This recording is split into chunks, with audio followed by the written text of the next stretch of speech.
Ready or Not is one of the most intense games that I've ever played. If there was ever a game that could riddle the common man with PTSD, it would probably be this one. Ready or Not is a tactical shooter where you take the place of a SWAT operative within the fictional city of Los Sueños, California. You and your group of friends, or you and an AI, respond to a variety of different emergency calls, ranging from robberies to full-fledged mass shootings. Void Interactive makes sure to never pull any punches throughout this experience, and in this game, they deliver perhaps one of the most chillingly realistic commentaries that I've ever seen.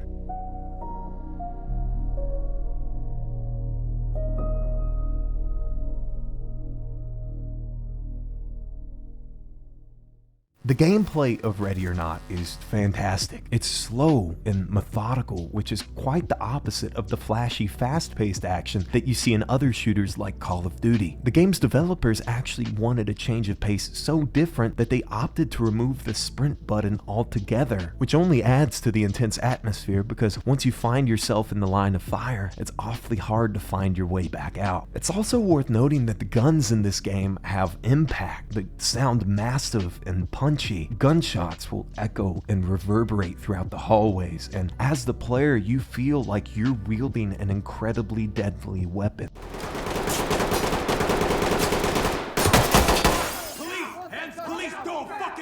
Furthermore, you can't just get shot and expect it not to affect you. When you're shot at in this game, the screen gets really hectic and shaky. The adrenaline of the bullets whizzing past you is forcing your vision to blur, and if you actually manage to get hit, you're forced to make your way to cover so you can stop the bleeding. You're not some superhero who can just tank bullets or regenerate your health when you're out of combat. You're a first responder trying their best to stay alive so they can bring order to the chaos. Death is swift in this game. One lucky or well-placed shot from an enemy is all it takes for a mission failure, and your squad mates are just as susceptible to danger as well. If you fail to properly utilize them, you could wind up returning back to the station alone. Booby traps and ambushes are another thing to watch out for. If you fail to check a door before opening it, you could wind up detonating an explosive that kills your entire team. And if you do die and fail the mission, it's not as simple as clicking the restart button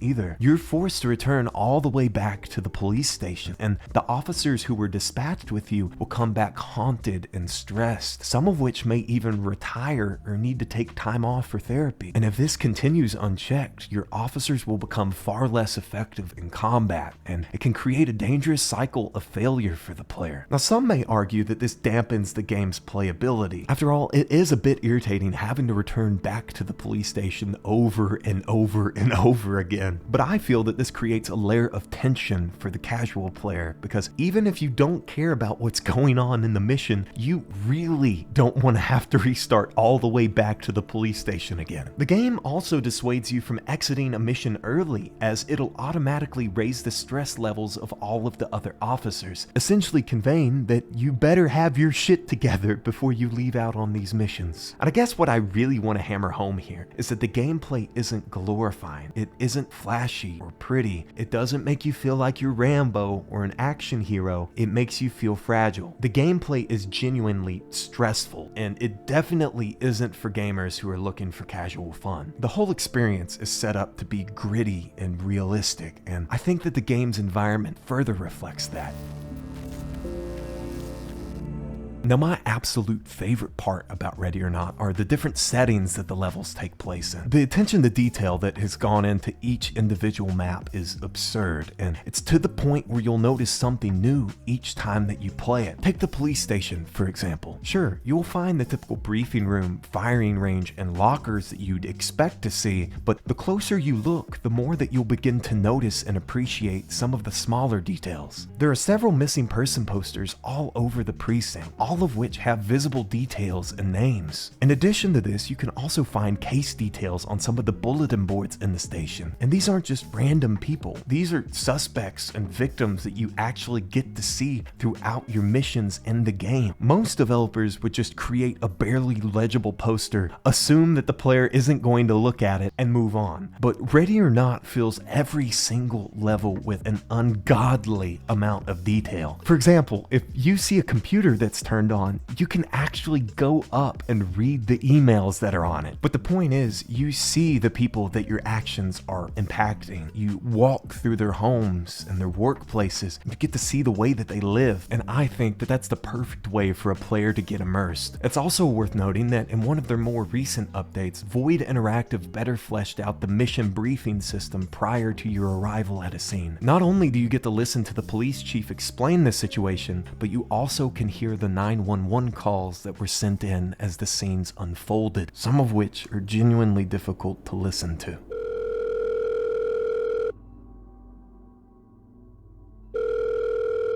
"911, this call's being recorded. What is your emergency?" "I've been shot. Okay, can you tell me your location? I'm at the Watt Community College. 3 guys just came into the science block and opened fire. Where are they now?" I don't know. "The LSPD are on the way, sir. I need you to stay calm. Can you tell me how badly you're hurt?" They shot me in the back. I tried to run. There's blood, and I can't... Oh, Christ, I can't move my legs. "It's all going to be okay. Stay calm. Don't worry. Help is coming." Do you promise? "The LSPD are en route, sir. We have paramedics coming too. Just remain calm, and if you can in any way, find some cover." I never told my mom I loved her. I always tell her before I leave the house, but today I didn't. "Try to remain calm. What's your name?" George. "Okay, George. Just stay calm. Don't make any noise or draw attention to yourself." Where are they? "Who? The shooters? Are they coming back?" The police, where are they? "The LSPD are on their way. I promise. But listen to me, George. You need to stay quiet." Oh, God, I'm sorry, Mom. I'm sorry. I love you. "George? George, can you hear me? George?" Some of the levels themselves are packed with these sorts of morbid details too. You can find cell phones laying next to people who have been killed, and incoming calls from family members can be seen as they worry that their child may have been one of the ones who were slain. In active shooter situations, if you don't act quickly enough, you can hear the distant screams of the remaining survivors as they're slowly discovered by the attackers. It's legitimately horrifying how realistic and how close to home this game hits. And it's to the point where some fans will argue that the maps themselves are based off of real-world events, and if you humor them, you can almost see where these people are coming from. Take the mission Neon Tomb, for example. In this mission, you're responding to a mass casualty event at the popular Neon nightclub. Someone has gone into the club and fired upon its occupants without hesitation, and it's your job to get in there and stop them before more chaos can unfold. Now, in the lore of the game, the perpetrators of this attack are a terrorist cell who attacked the nightclub as a response to a US airstrike. Now, it's because of this detail that some players believe that this mission was based off of the real-life Pulse nightclub shooting, where the perpetrator of that attack similarly claimed that his motives were also US airstrikes. Another level called Elephant shows striking similarities to the Columbine high school shooting. In this level, there are multiple assailants attacking students at a local community college, and when you make your way towards the building, you're shot at from an elevated position. If you manage to find cover and make your way inside, you'll also quickly learn that there have been propane bombs planted all throughout the school, which are details that were also notoriously seen during the Columbine massacre. Now, it is worth mentioning that there is a movie called Elephant, which was released in 2003, that was also based off of the Columbine shooting. And the name of the level in the game is Elephant. Not to mention, the name of the college on the map is Watt Community College, and the name of the school that you see in the movie is Watt High School. So, to be fair, the developers of this could have just been basing it off of the movie, but they're still sort of using Columbine by proxy. But anyways, this leads me to ask a really important question. Is this okay? Now, I'm not going to stand here and pretend that mass shootings aren't an incredibly taboo topic, because regardless of your beliefs, I think it's safe to assume that we all think that mass murder is bad. It's generally a very upsetting topic, but at the same time, it's something that needs to be talked about. One of my issues with the portrayal of shootings and attacks in this digital age is the widespread apathy shown towards the victims. They've become such a common occurrence anymore that most discussions revolving around them are, hey, hey, did you hear about that shooting on the news? And that's it. Ready or Not allows you to step into the shoes of an actual first responder. You get to see the repercussions of these events firsthand. News coverage and online posts don't allow for you to truly grasp the horror of these situations, of their enormity, but interactive media such as a video game allow for you to understand these events more closely via experiencing them yourself. Now, I'm not saying that a digital experience could ever equate to living through a tragedy like this. That's not what I'm trying to say here, but it does better allow us to see the full picture and empathize with those who may have gone through something similar. Art has always acted as a sort of bridge between our emotions and the problems going on in the world around us. And what else is a video game but an interactive form of art? Ready or Not takes this title seriously and uses it to discuss a variety of issues that we would otherwise never see in a video game. Previously mentioned were the terrorist attacks and mass shootings, but the game also touches upon human trafficking, child exploitation, drug abuse, and so much more. Its narrative manages to connect these stories together with one another, and it starts to give you an idea just how deep some of these issues go. For instance, one of the underlying storylines is one where you're targeting the distributors of,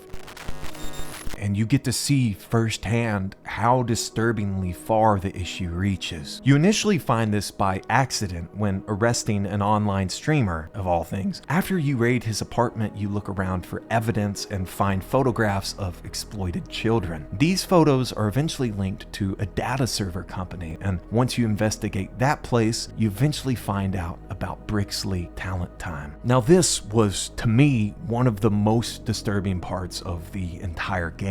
The building is located in an incredibly impoverished area and seems to be putting up the front of being a talent agency for children. Once you start to look around a bit though, it's easy to put together that this isn't casting for family-friendly movies. This is for something much more sinister. Oddly enough though, once you clear out the place, you don't find any children. They all just seem to be gone. But anyways, after all of this, you'll be sent out on the final mission following this storyline. Valley of the Dolls. This one takes place at a mansion and what I would assume is the equivalent of the Hollywood Hills. The primary suspect is evidently this super famous producer guy, and when you arrive to his house, you can see that they've thrown a giant birthday party for his daughter. When you start to clear the house and arrest individuals, you'll find destroyed hard drives, burned files, and everything else you'd expect from a guy that's trying to avoid arrest. But nothing can prepare you for what you'll see once you make it down into the basement. There is a dark room for photo processing filled to the brim with photos of children. Adjacent to that is another room with a baby crib and lights and a camera facing it. Finally, and perhaps most disturbingly, is a room filled with barrels. Strewn across the room is children's clothing and shoes, and when you take a closer look, you can see the flies hovering above them. That's why we never saw any kids in the last missions, because they were all right here in these barrels. I've never before seen a game even attempt to touch on an issue like this, and believe me, when I first played Valley of the Dolls, I had a legitimate visceral reaction to it. Up until that point, I haven't really consumed media that's made my stomach churn as much. I think it's important for us to see and hear things that make us uncomfortable sometimes, because it reminds us that these things are out there. These are real topics that require our attention. I mean, sure, it's a scary level in a video game, right? But it becomes infinitely more horrifying once you understand its implications. Ready or Not is a look inside a world few of us want to see, but all of us need to. As I mentioned previously, there's only so much that we can process through videos